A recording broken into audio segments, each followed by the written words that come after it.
So I'm still in the car, but I'm talking about Before Sunset, and that's improving my mood greatly.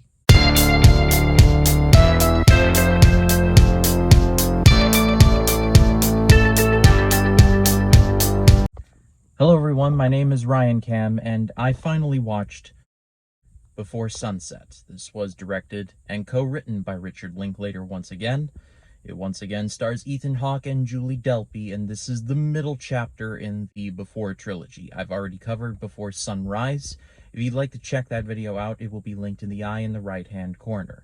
Also, shout out to everyone who has checked out the video. That video blew up, and I honestly did not expect it, but I am truly grateful, so thank you. Jesse and Celine are back. This time around, well, Jesse's a best-selling author now. He is in Paris on a book tour, and he wrote a book about that hot and steamy night in Vienna. Celine, out of curiosity, finds him, and the two reconnect, and over a period of, I want to say, an hour and a half, they walk, they talk, and they fall in love with each other all over again. Only this time around, it has been nearly a decade since the last time they saw each other. They did not meet up in Vienna 6 months after their meeting, and yeah, they need to unpack that. In my research, I found that despite the fact that the movie was a modest box office success but a critical darling, Richard Linklater just straight up could not find funding for this movie.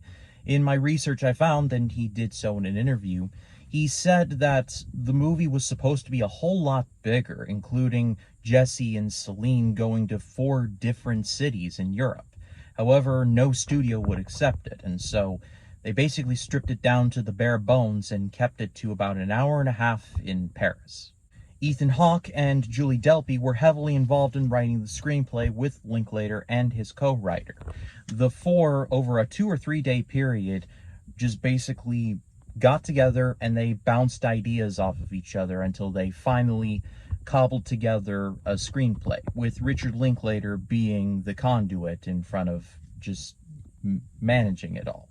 Hawke would later say in an interview that they weren't really sure if people wanted to see a sequel, but they know that they wanted to do one. And you can definitely tell that there is a desire to make this movie rather than, oh, well, it was a success, I mean, we might as well.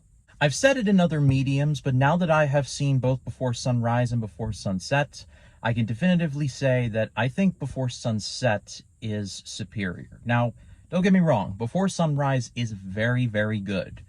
However, I think this movie is a lot better.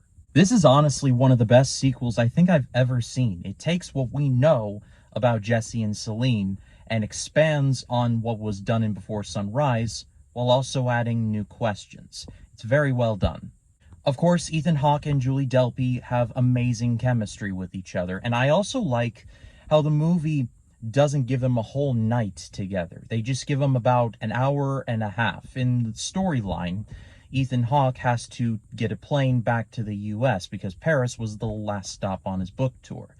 And so the two are like, well, hey, I've got a couple hours to kill, why don't we just walk and talk? And that's pretty much your movie.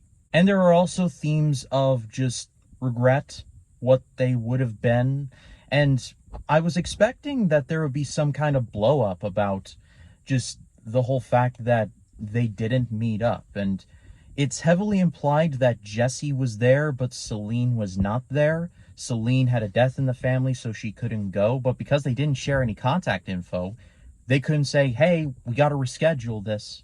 It feels like the two of them were rooting for each other, but they just were like, oh, well, it's in the past now. And that's really why I love this movie so much. Jesse and Celine, in any other circumstance, would have ridden off into the sunset together. No, I didn't mean for the sunset pun, but they pretty much didn't. And they both carried on with their lives until this moment. It was, and the two, they would eventually, they start off with the attitude of, oh, well, I mean, we can be friends at least. But throughout the movie, you slowly start to see the feelings start to come back to the point where it just becomes undeniable. My favorite scene in the movie is the ending. The ending in this movie is so very well done because they keep delaying and delaying until Ethan Hawke's like, let me just take you home at least. And so he has his driver take her home, and the two go into their apartment. They're going to have some tea, and then he's going to go to the airport. Or so we think. Because as soon as she starts singing, because she actually created some songs, Julie Delpy actually wrote the songs in this movie. She's a very talented songwriter, just on an unrelated note. But they start singing, and he just, even though he has a wife and a son, it's like he just falls back in love all over again. You are gonna miss that plane. I know. At the end of the day, I'm going to give this movie a wholehearted amazing grade. I love Before Sunrise, but I love Before Sunset just a bit more. I've heard Before Midnight is the weakest of the trilogy. I have not seen it yet. I fully plan on it to complete these reviews. However, the Before trilogy has just been living up to all of the hype that I have heard. The cinematography is beautiful. It's actually better than Sunrise because they utilize Steadicam, and there are several long tracking shots, and they're all handled brilliantly. The screenplay is whip smart, just like in Before Sunrise. Ethan Hawke and Julie Delpy are great as per usual, and there's even more nuance than in Before Sunrise. There's elements of Ethan Hawke's real-life divorce from Uma Thurman. There's Julie Delpy's contributions. It's just, for a movie that's less than 90 minutes, there's so much going on here, even more so than I've seen in movies this year that are longer than that. I have not seen Before Midnight yet. However, as of me sitting here in this moment, Before Sunset is the best of the trilogy. But what did you all think of Before Sunset? What's your favorite moment from the movie, if you have one? Leave them in the comments. I'd love to read what you have to say. And next Sunday will be me wrapping up the Before trilogy proper with my review for Before Midnight. But if you like this video, please be sure to leave a like, comment your thoughts down below, and if you like this video and you want to see more like it, hit the subscribe button and click the bell to allow notifications. That way when a new video drops, you'll be the first to know about it. My name is Ryan Cam, and I'll see you in the next one.